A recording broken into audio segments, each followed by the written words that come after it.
ढीठ लोगों को कितना भी कह लो, लेकिन ये लोग सारे कमेंट भी पढ़ते हैं, और ख़ास तौर से ये डब्बा। उसके बावजूद भी ये अपनी आदतों में बिल्कुल भी सुधार नहीं लाती। ऐसा लगता है जैसे ये जो कुछ करती है ना, शायद जानबूझकर करती है, और ज़्यादा ढीठ बनकर करती है कि कर लो और कह लो जिसको जो कहना है, मुझे तो वही करना है, और इसने वही कर कर दिखाया। Hi friends, welcome back to Shabnam Gehlot reviews. Video पसंद आए तो लाइक शेयर कीजिएगा, चैनल पर पहली बार आए तो सब्सक्राइब जरूर कीजिए, और साथ ही साथ बेल आइकन बिल्कुल प्रेस कर ले, जिससे कि मेरी आने वाली वीडियो की नोटिफिकेशंस आपको पहले ही मिल जाए। फिर से डब्बा मैडम अपना व्लॉग लेकर आ गई है, और वही हरकतें करती हुई नजर आई हैं जिन हरकतों के लिए इनके खुद के सब्सक्राइबरों ने इनको भर भर के कमेंट्स किए थे, जिनसे ये अपनी हरकतों से बाज नहीं आती। जैसे कि उस लड़की से अपने पर्सनल लेवल वाले काम कराने, यानी कि मैडम जो है घूम फिर कर आई है, हील से पैर दुख रहे हैं, इतनी इसको शर्म नहीं आई कि अपनी हील भी नहीं उतारी जा रही थी। अरे भाई, इतना जो सब कुछ खा पी के अपने ऊपर इतना जो चढ़ा रखा है ना, उसको थोड़ा सा कम करो ना, थोड़ी मेहनत तो करो, थोड़ा सा झुको, हिलो डुलो। एक तरफ तो आप जो है दावे कर रही हो कि योगा कर रहे हो, योगा करते हुए आप दिखाते नहीं, सिर्फ मैट पर बैठ जाने से योगा होता है क्या? पहले हमें तो बहुत याद है, पहले जब आप स्किपिंग करते हुए भी दिखाते थे, एक्सरसाइज करते हुए भी दिखाते थे। आप क्या शर्म आ रही है क्या करते हुए, या करने का नाटक कर रहे हो, या फिर अपनी भाभी की तरह से कर रहे हो कि कैमरे के सामने कुछ और कैमरे के पीछे कुछ और ही हो जाता है। योगा मैट पे बैठी हुई हैं, और योगा करते के साथ ही विदिन सेकंड में कौन खाने के लिए प्लेट भर के ले आता है कि योगा फिनिश करने के बाद भाई पहले अपने आप को साफ़ सुथरा करो, नहलाओ धुलाओ, अपने आप को साफ़ सुथरा करो, जिससे कि जो आपने एक्सरसाइज की है उससे स्वेटिंग आई होगी, कुछ और जो है कुछ कम से कम बॉडी से कुछ और वर्कआउट करो, कुछ और वर्क करो, वार्म करो। लेकिन नहीं, आप तो बैठ गई योगा मैट पे ही, वो भर के फ्रूट्स काट कर प्लेट ले आए कि ले भाई अब तू खा ले, तू तो थक गई होगा योगा करते करते। देखो, जो ड्राई फ्रूट्स खाए जाते हैं भीगे हुए, वो कब खाए जाते हैं? मॉर्निंग में खाए जाते हैं, यानी कि जब आप वर्कआउट कर लेते हो। योगा तो देखिए अर्ली सुबह ही करा जाता है, तो वर्कआउट कर लेते हैं, और उसके बाद जब आप नाश्ता पानी करते हो तो उससे ही कहते हैं कि बादाम और ये जो है ये निहार मुँह खाए, तो ये और भी ज़्यादा सेहत को लगते हैं और आराम देते हैं। लेकिन अगर नहीं है किसी को आदत तो ठीक है, आप जो है फ्रेश होकर अपने आप उसको खा लो। अब यहाँ ये बता रही है कि जो लड़की है रीज़ा, वो एग्ज़ाम देकर आ गई है। एग्ज़ाम मतलब कितने बजे शुरू हुआ होगा? आजकल जो भी मौसम है, 8 साढ़े 8 बजे भी अगर एग्ज़ाम शुरू हुआ होगा तो कितने बजे ख़त्म हुआ होगा? 12 साढ़े 12 बजे। तो घर में आई होगी ना, उस टाइम ये मैडम बैठ के जो है वो ड्राई फ्रूट्स खा रही है, जो कि लोग अर्ली मॉर्निंग खाते हैं। अब समझ में आ गई इनकी मॉर्निंग कब और कितने बजे से शुरू होती है। और जानबूझकर वो टॉपिक उठाया सारा वाला के फ़ोन आया है कि नहीं आया, जब पहले से ही पता है कि इनकी आपस में बनती नहीं है, एक दूसरे को देखना पसंद नहीं करती, खास तौर से तो ये लड़की, क्योंकि वो उसकी तरफ से हमने ऐसे नहीं देखा, वो जितनी बार भी बात बोलती है या तो अपनी पढ़ाई से रिलेटेड बात करती है, या फिर ऐसी बातें करती है जिसमें उसकी गलती नहीं हो रही होती, या उसको इंटरेस्ट ही नहीं होता है। तो वही जिसमें इंटरेस्ट नहीं है वो करे क्यों? एक तरफ तो ये खुद कहती है कि टीज़ा को इंटरेस्ट है तो हम उसको करने देते हैं, उसको नहीं है तो आप ज़बरदस्ती थोप भी तो नहीं सकते ना उसके ऊपर।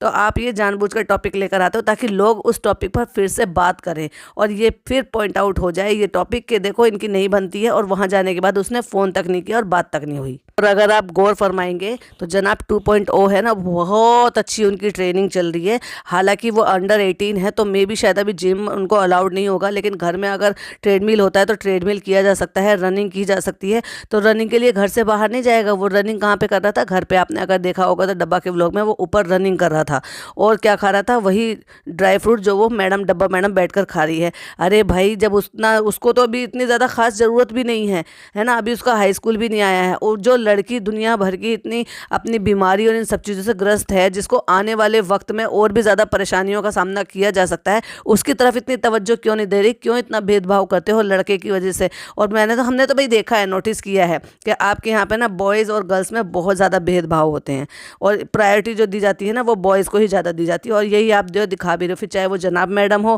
कि जो जनाब 2.0 को जितना करते हैं उतना उस लड़की के लिए नहीं करते, या फिर आप खुद क्यों ना हो। बाहर से फ़ोटो शूट करा कर आती है और उस लड़की से ज़मीन पे बैठा के अपने जूते चप्पल उठवाती है। कहने का मतलब यह है कि मोटापा इतना ज़्यादा आ गया है कि नीचे झुककर अपनी खुद की सैंडल तक नहीं उतारी जा रही, जबकि साफ दिखाई दे रहा है कि वो सैंडल ऐसी नहीं है जो पीछे से बांधने, एंकल पर बांधने वाली हो, जिसको बहुत आराम से आप खुद भी उतार सकती थी, लेकिन उस लड़की से उतरवा कर एक तरफ रखवा रही हैं।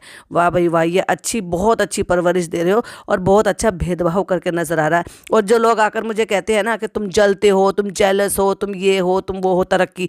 अरे भाई, अगर इसको तरक्की कहते हैं कि भेदभाव करना, अगर इसको तरक्की कहते हैं कि झूठ दिखाना, इसको तरक्की कहते हैं फ़र्क करना, इसको तरक्की कहते हैं कि इस्लाम को सही तरीके से फॉलो ना करना, तो भाई अगर ऐसी बात है तो हमें ये तरक्की नहीं चाहिए। मुझे तो एक बात समझ में नहीं आती, अगर ये डब्बा से हील कैरी होती ही नहीं है तो अपनी हाइट बढ़ाने के लिए हील पहनती ही क्यों है? कंफर्टेबल पहने ना, शॉल वाली जो है, बॉटम शॉल वाली जो होती है वो वाली पहने ना, जिससे कि हाइट भी मिल जाए और आपको जो है इस तरह से सामना भी ना करना पड़े हील का। अगर आप सेपरेट हील वाली अगर लोगे तो डेफिनेटली उससे पैर दुखेंगे दुखेंगे। चॉइस को तो इस मैडम को पता है नहीं, ज़्यादा समझ इसमें है नहीं, बस पैसा आ गया है, अंधी बुद्धि के साथ चले चले जा रहे हैं आँख मीच के। अब देखो शादी आई तो डब्बा ने ब्राइडल शूट एक पे एक इतने सारे ब्राइडल शूट कराए और इतना सारा कोलैब किया और फ्री ऑफ कॉस्ट वो कराया, क्योंकि इसको तो गुड लुकिंग दिखना था। और अब क्या आया है, अब एनिवर्सरी तो कब की चली गई है, लेकिन फिर भी ब्राइडल शूट। उसको ब्राइडल शूट मत बोलो, या तो उसको मेकअप शूट बोलो, या फिर उसको ब्राइडल शूट का नाम ही क्यों दे रहे हो? ऐसा तो नहीं ना कि आपने लहंगा पहना और सूट भाई कितना बिल्कुल बेकार लग रहा था। वो पता नहीं क्या सूट पसंद करती है, कैसी चॉइस है इसकी। और फिर किसी नई मैडम को बुला लिया है उनके साथ, क्योंकि कोलैब करना था तो उनको जो है शूट करना है डब्बा का एक एक जो है स्टेप टू स्टेप जो मेकअप होगा। उनका डेफिनेटली चैनल है जो कि वो अपने चैनल या अपनी आईडी पर डालेंगे, और फिर दूसरा डब्बा है उसमें, तो डब्बा तो वैसे भी मुंह से बताएगी और आईडी मेंशन करवा ही देगी। सो ये होता है इनका इस तरह का कोलैब, जिसके लिए ये कभी मेंशन नहीं करती कि ये पेड प्रमोशन होता है। कह रही है मैं 4 साल से जानती हूँ, वैसे तो मैंने इनकी पोस्ट देखी मगर मैंने इनसे कभी करवाया नहीं था, लेकिन आज मुझे मौका मिला इनसे करवाने का। 4 साल से जानती है, इतने सारे फ़ोटो शूट कराए हैं, इतने सारे ब्राइडल शूट कराए हैं, शादी से पहले भी पार्टी मेकअप सेरेमनी और रिंग सेरेमनी, सगाई, इतने सारे टाइटल डाल के आपने फ़ोटो शूट करवा रखे हैं, और 4 साल से आपको मौका नहीं मिला इनको मौका देने के लिए, और दूसरी तरफ दिखावे के लिए तारीफ़ भी कर रही है कि नहीं ये बहुत अच्छा करते हैं और मैंने इनके फ़ोटोज़ देखे हैं वो बहुत अच्छे होते हैं। अगर किसी को कोई चीज़ अच्छी लगती है ना तो सबसे पहले फिर उसी को ही आजमाने के लिए सोचता है, पर आपने तो 4 साल से सोचा ही नहीं। अब एक बात मुझे समझ में नहीं आई, इनका 3 BHK का है, इतनी अच्छी खासी लाइटिंग भी लगाई हुई है और खाली भी पड़ा है, कोई डिस्टरबेंस भी नहीं है, लेकिन ये मेकअप कराने के लिए यहाँ नए वाले फ्लैट पे आई है, जबकि वहाँ पे बैठने की भी जगह नहीं थी। बेचारा वो जो फनी है, पति कम ड्राइवर कम बॉय जो होते हैं ना, सेलिब्रिटीज़ के बॉय होते हैं, वो सारे काम करते हैं कि मैम साहब जो है वो जो भी कुछ कर रही हैं तो वो उनके लिए सारे काम करते हैं। जैसे इनके भैया ने रख रखा है वो भिक्खू दादा, और इस तरह से जो बॉय रखते हैं इन्होंने अपने पति को रखा हुआ है, वो भी बिना सैलरी के। हाँ इतना है कि उसके खर्चे उठाती है ना, और बिजनेस भी तो करा कर दे रही हैं, और फिर 2 in 1 का फायदा भी है, हर टाइम 24 घंटे दिन और रात में साथ रहने वाला बॉय है। शर्म नाम की तो चीज ही नहीं है। क्या डाल रखा है टाइटल पे, हिजाबी ब्राइड, वाह। और जो जब अपनी खुद की ब्राइड बनी थी जब आप, तब आपने हिजाब फॉलो किया था? शर्म आनी चाहिए आपको तो इस तरह के टाइटल डालते हुए भी और अपना खुद का मजाक उड़ाते हुए भी। Shame on you. अगर आपने देखा होगा जो मेकअप आर्टिस्ट है वो बिना मेकअप के कितनी ब्यूटीफुल लग रही थी, इसके बराबर में खड़ी हुई एकदम इनोसेंट सी, और बिना मेकअप के भी क्या ग्लो आ रहा था उसके चेहरे पे। और ये पूरी अम्मा लग रही थी जबरदस्त मेकअप लगवा के फेस पर। बहुत अच्छी मेकअप आर्टिस्ट है। मेकअप आर्टिस्ट ने कहा आप घर जाओ दिखाओ, ये जो एक्सेसरीज है ये हम बाद में मंगवा लेंगे। और बहुत अच्छी मेकअप आर्टिस्ट है, आप उससे अपनी शादी में मेकअप करवाओ। तो खुद ने क्यों नहीं करवाया अपनी शादी में? उसको बुलाना चाहिए था ना, इतनी अच्छी मेकअप आर्टिस्ट है, 4 साल से जानती भी हो। चलो ठीक है वो मुदाहा नहीं जा सकती थी, लेकिन मुंबई वाले रिसेप्शन में तो वो आ सकती थी ना। कितना डरावना मेकअप किया था वो। आज भी जो इंटरनेट पे फोटो छपे हुए हैं ना, जो इतना डरावनी भूतनी जैसी लग रही हो तुम उसमें। अब देखो चढ़ाने वाली बात नहीं है तो क्या है, कहते कितनी देर रनिंग करी, तो वो जनाब 2.0 कहता है 50 मिनट। तो कहते हैं अच्छा ठीक है अपना हाथ मेरे सर पे रख दे जिससे कि मुझे भी एनर्जी मिल जाए। देख रहे हो एक को कहाँ आसमान पे चढ़ा रहे हैं और एक को जमीन पे बिठा के जूते उतरवा रहे हो। वाह। मेकअप के शूट में गाइस बैठे बैठे थकान हो जाती है ना, और हम थक गए क्योंकि हमने तो बहुत ज़्यादा काम करे। हमने तो मील के पत्थर तोड़े हैं ना फ्रेंड्स, हमने बहुत काम किया है, हमने जो ना दिन रात की मजदूरी की है। तो इसलिए अब अपने आप को पैम्पर करने के लिए चलो बाहर चलते हैं घूमने फिरने के लिए, गाड़ी में बैठते हैं और कुछ खा पी के आते हैं। क्योंकि अगर हम ये नहीं करेंगे तो हमारा व्यू कैसे आएंगे, हमारे इस पे कमेंट कैसे होंगे, और हमें जो है पैसा कैसे मिलेगा ना फ्रेंड्स। ये तो हमारा कंटेंट है। और क्या बकलौल जैसी बातें करती है यार। प्रिंटर आया घर में और कैसे बिहेव करके दिखा रही है। ये इसने जॉब की है, इसको आप कोई कह सकता है कि इसने कॉलेज किया है और उसके बाद इसने जॉब किया है, जिसको इन सारी चीज़ों की बिल्कुल एक 0% की नॉलेज है। हद है यार। मतलब वो ये आया है तो उसमें कितने अटपटे सवाल पूछ रही है। और अब तो बिजनेस वुमेन हो गई है तो सोच रही है कि हर तरह से जो मैं इतना बेवकूफ़ बना के लोगों से पैसा कमाती हूँ उसको और किस किस बिजनेस में डालूँ। तो और कुछ नहीं तो यही समझ में आ गया कि चलो भाई सोसाइटी के जो प्रिंटर लगा के ना, सोसाइटी के जो प्रिंटर हैं वो भी सारे के सारे निकालेंगे और इससे भी हम पैसा कमाएंगे। और बेवकूफ़ी की हद देखी जरा। बेवकूफ़ी की हद तो ये है कि प्रिंटर में प्रिंट हो रही है चीज़ और वो जब धीरे धीरे अपने आप से प्रिंट हो जाता है, क्योंकि वो अपना टाइम लेता है, तो कहती है इसको खींच नहीं सकती। पेपर को खींच लेती बहन, खींच लेती, पता चल जाता कि फिर वो प्रिंट हुआ है या ब्लैक इंक लगी है। सेकंड क्लास के बच्चे भी ऐसी बातें नहीं करते हैं जैसी ये 34 साल की उम्र की होकर करती है। कहती है मैं तो जमाने से पीछे चल रही हूँ ना फनी, क्योंकि मैं तो 2 रुपए बता रही थी और फिर फिजा ने इसको बताया कि नहीं 5 रुपए निकलता है और जो कलर होता है वो 10 रुपए निकलता है। कहती मैं तो जमाने से पीछे चल रही हूँ, जमाने से बहुत ज्यादा पीछे चल रही हो तुम, क्योंकि तुम 34 साल की हो लेकिन तुम बिहेव क्या करती हो 4 साल का, तो तुम तो 30 साल पीछे चल रही हो। इंक को ठोक ठोक के हाथ में लगा के दिखा रही है बेवकूफ कहीं की। वही तो मैं कह रही हूँ 4 साल के बच्चे ऐसी हरकतें नहीं करते जितनी ये 34 साल की होकर करती है। लो जी, अब इसको ये नहीं पता ये स्कूल गई है, ये कॉलेज भी गई है, इसने नौकरी भी करी है, लेकिन इसको ये नहीं पता कि उस पेन को फाउंटेन पेन बोलते हैं। मतलब हद है भाई। ये सचमुच में अब तो मुझे डाउट हो रहा है कि ये दोनों बहन भाई स्कूल कॉलेजेस भी गए हैं या फर्जी डिग्री बनाकर रखी हुई। यार ये डिग्री भी कहाँ से आएगी, तो ड्रॉप आउट है ना, तो डिग्री कहाँ से आएगी। अब ये कंटेंट क्योंकि रमज़ान रखा हुआ है, अब रमज़ान में तो फिर अफ्तियारी भी बनानी है, तो कहने का मतलब ये है कि ऐसा कंटेंट डब्बा कैसे छोड़ सकती थी। वैसे तो देखो एक तरफ कह रही है हमने कुछ शूट नहीं करा, हम शूट नहीं कर पा रहे थे क्योंकि फनी की गर्दन में दर्द हो रहा था, तो बिल्कुल भी मन नहीं था। फिर छोड़ा क्या तुमने 17-18 मिनट का जो है ये 17 मिनट 57 सेकंड का व्लॉग बना तो दिया। और कैसा व्लॉग बनाओगी, ऐसे ही तो बनाती हो तुम, ज़्यादा से ज़्यादा 15 मिनट का, 16 मिनट का, 14 मिनट का, लेकिन यहाँ तो तुमने 17 मिनट 57 सेकंड का बना ही दिया ना। फिर इसमें और रह भी क्या गया, सब कुछ तो तुम शूट कर रही हो, कौन सा तुम किसी की तकलीफ से रुकने वाली हो या कभी रुकती हो। भाभी एडमिट थी तो तुम भाग गई मोदाहा, क्योंकि तुम्हें वहां पे कंटेंट चाहिए था। भाभी को जब आपकी ज़रूरत थी और आपके घर में रह रही थी तब आप भाग गई थी, तब आपको वहां का कंटेंट चाहिए था। तो जब आपको जहां का कंटेंट चाहिए होता है ना तब आप भाग ही जाती हो, तो तुम किसका दुख और सुख कब ध्यान रखती हो। एक चीज़ और देखो, वैसे तो ये बहुत बड़ी अनाड़ी है, इसको कुछ करना नहीं आता, लेकिन अरे भाई घर में स्पैचुलाज होते हैं, घर में कटोरियाँ होती हैं मेजरमेंट करने के लिए, अगर मेजर कप नहीं है तो कम से कम उनसे चीज़ों को उठा कर डालो। लेकिन ये पैकेटों से उड़ेलने की इसकी गंदी आदत है। ये कोई भी चीज़ करेगी ना या तो पैकेटों से उधेड़ेगी या मुट्ठी भर भर के इस तरह से डालेगी।